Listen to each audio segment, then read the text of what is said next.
हमारे इस वीडियो में हम देखेंगे कि रेगुलेशन ऑफ रेस्पिरेशन कैसे होता है। रेगुलेशन ऑफ रेस्पिरेशन के लिए हम देखते हैं कि यहाँ पर हमारा ब्रेन है और ब्रेन में हम जानते हैं कि 3 पार्ट होते हैं, जैसे कि सेरेबेलम, पोन्स एंड मेड्यूला।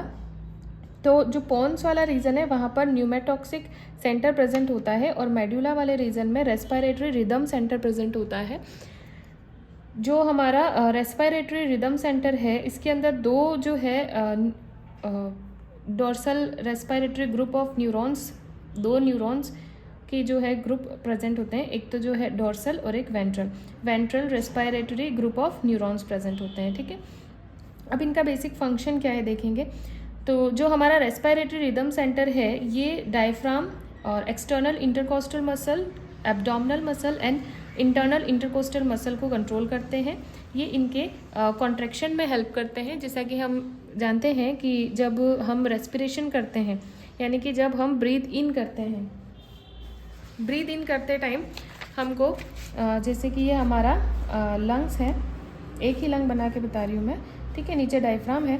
जब हमको ब्रीथ इन करना है ना, इंस्पायरेशन करना है, इनहेल करना है हमें, उस टाइम में हमारी जो रिब्स के बीच में जो एक्सटर्नल इंटरकोस्टल मसल होती है और ये जो डायफ्राम की मसल होती है, ये क्या करती हैं, कॉन्ट्रैक्शन करती है, हम सब जानते हैं। ठीक है, एक्सटर्नल इंटरकोस्टल मसल और डायाफ्राम की जो हमारी मसल है ये क्या करती है, कॉन्ट्रैक्शन करती है। ठीक है, तो इनका जो कॉन्ट्रैक्शन है वो कौन कराता है, तो इनका कॉन्ट्रैक्शन कौन कराएगा, रेस्पिरेटरी रिदम सेंटर जो है इनका कॉन्ट्रैक्शन कराता है। ठीक है, इसके आगे हम देखें कि अगर हमें, ये तो हो गया इनहेल करने की बात, और एक्सहेल करना है तो एक्सहेल के लिए मैंने बताया था आपको कि वो प्रोसेस हमारा पैसिव होता है। वहाँ पर जो है ये मसल को कॉन्ट्रैक्ट तो कराना नहीं है, ठीक है, नॉर्मल सी बात है, मसल रिलैक्स होगी और हम एक्सहेल कर पाएंगे। तो ये तो हमारा बात रही कि जो हमारा आरआरसी है, रेस्पिरेटरी रिदम सेंटर, ही कैसे काम करता है, ये कॉन्ट्रैक्शन का काम करता है।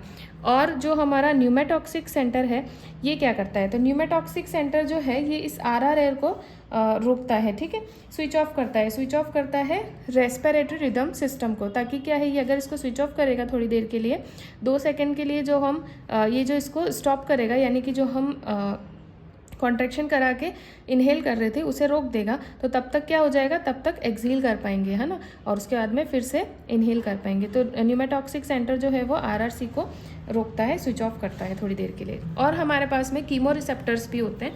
कीमो रिसेप्टर्स कुछ ब्रेन में प्रेजेंट होते हैं और यहाँ पर सेंट्रल और पेरिफेरल भी है। सेंट्रल में हमारा जो कीमो रिसेप्टर है देखेंगे हम, जो यहाँ मेड्यूला में प्रेजेंट है, और पेरिफेरल जो है वो आर्टिक बॉडी और कैरोटिड लेब्रिंथ है। आर्टिक बॉडी कहाँ प्रेजेंट होती है, जो हमारा हार्ट होता है उसके बेस पर प्रेजेंट होती है, और कैरोटिड जो हमारी आर्टरी है ये कहाँ प्रेजेंट होती है, ये हमारा जो नेक होता है, नेक का रीजन होता है, नेक रीजन के दोनों साइड में प्रेजेंट होती है। ये हमारे ब्रेन को जो है ब्लड सप्लाई करती है, कौन सी, कैरोटिड आर्टरी। तो यहाँ पर भी हमारा दोनों जगह और यहाँ मेड्यूला में तीनों जगह जो है कीमोरिसेप्टर प्रेजेंट होता है। ये कब एक्टिव होता है, कैसे काम करता है, तो it is sensitive to CO2 and H+। तो हम जो H+ का जो कंसनट्रेशन होता है, या CO2 का जो कंसनट्रेशन हाई होता है, तो उसकी जो कंसनट्रेशन है वो इनको अफेक्ट करती है। ठीक है, इससे आगे क्या होता है, फिर ये अफेक्ट करती है इसके रिसेप्टर्स को, कीमो रिसेप्टर को, और ये इंफॉर्मेशन देते हैं आगे चल के इस रेस्पिरेटरी सेंटर को, कि रेस्पिरेटरी सेंटर जो है वो अपना काम सही से करे।